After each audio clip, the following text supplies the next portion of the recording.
Yeah, a chilly day today. This is why we declared it first alert. So cold and windy on this Thursday. First alert in place because of those daytime highs, 40s and 50s, you guys.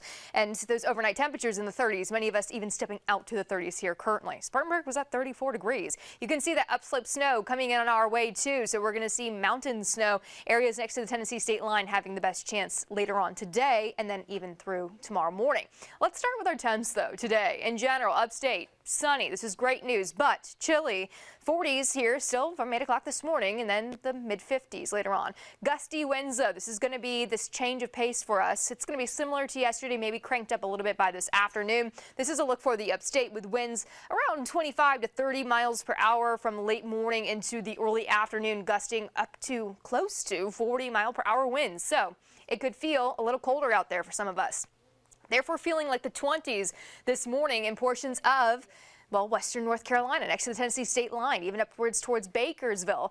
And for us here at home, we're going to be in the upper 30s to low 40s throughout mid to late morning, eventually catching up to those 50s, which is your actual temperature later on around 3 o'clock, and feeling even cooler towards the mountains still at this time frame. So most of the mountains staying in the 30s and low 40s today for future feels like temps. Back to those 30s to 20s for all of us tonight. Here's that mountain snow that we're talking about, this northwest wind coming on in, starting to bring some flurries, some wintry mix around 2 to 4 o'clock, but that's not really going to be the blast of it that we see. It's going to come on in, building in from the north, as mentioned. Franklin, areas closest to the Tennessee state line, we could see anywhere from about 1 to 2 inches of snow in the lowest elevations, 2 to 4 in 3,500 feet plus, and 5,000 plus we could see anywhere from 4 to 6. So this means visibility issues on the roadways really into tomorrow mainly, and snow starting to accumulate could cause some issues. This is why a winter weather advisory is in place even through 7 a.m. Saturday, when we could get the last of it at that point.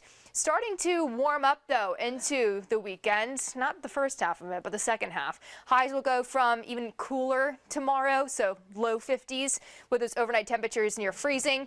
On Saturday, starting to warm a little bit close to that 60-degree mark, which will reach into next week, close to even 70 by Tuesday. And we are looking at a chance potentially for some showers Tuesday and Wednesday. Models are all over the place, I will say, so that's something we're going to watch closely. Also watching closely.